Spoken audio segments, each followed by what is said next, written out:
not exactly a household word, but it is something that I've shared with 5 million American women.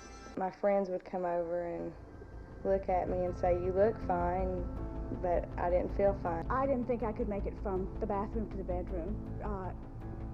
Almost literally on your hands and knees, on our hands and knees. Especially tough because we don't completely understand the disease. It has until recently gone largely unnoticed. It didn't even have a name until the 1920s. To indicate that you have endometriosis or any type of disorder that could be labeled feminine puts you at a distinct disadvantage.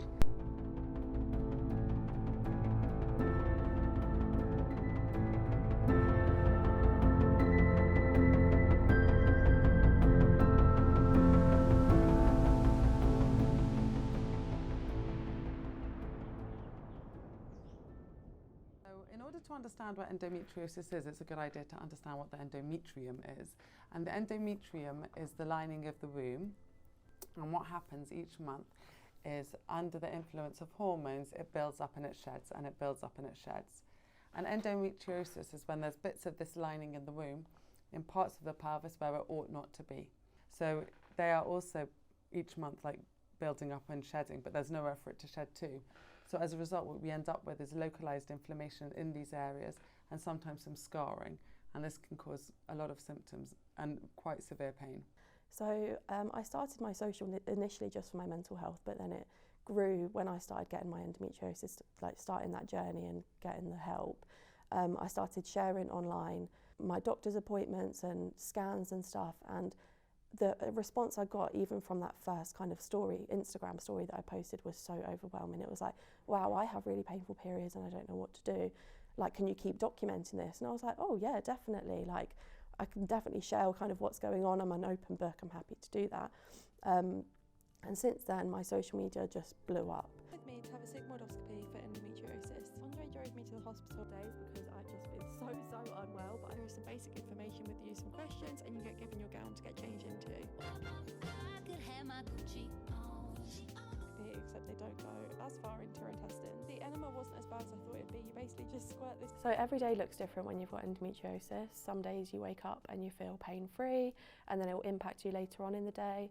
Other days I'll wake up and I'm literally unable to move. Because one person can have endometriosis and actually have no symptoms or very, very mild symptoms, whereas someone else can have debilitating symptoms.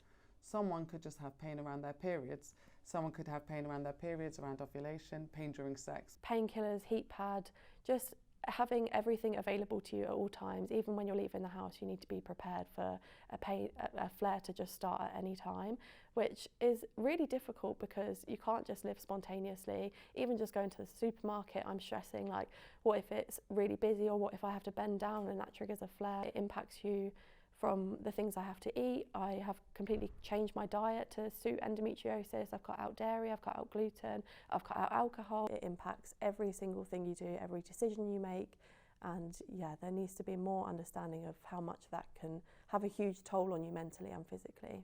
I think in the past year or so, there's been studies coming out of, I think in Scotland, I think in Japan and Australia. There's been a bit of a move actually to understanding endometriosis. I'll say it's a chronic inflammatory condition that actually we probably don't know that much about. We're not really sure exactly what causes it. Probably up until quite recently has been underfunded, but now I think there is a move to fund it better, and there's definitely more interest in research. And I think where we are now in terms of endometriosis is quite different from where we'll be in 10 years' time. Women's health in general is just massively neglected, stigmatised, and we're just left in the dark way too often, and endometriosis is a huge part of that.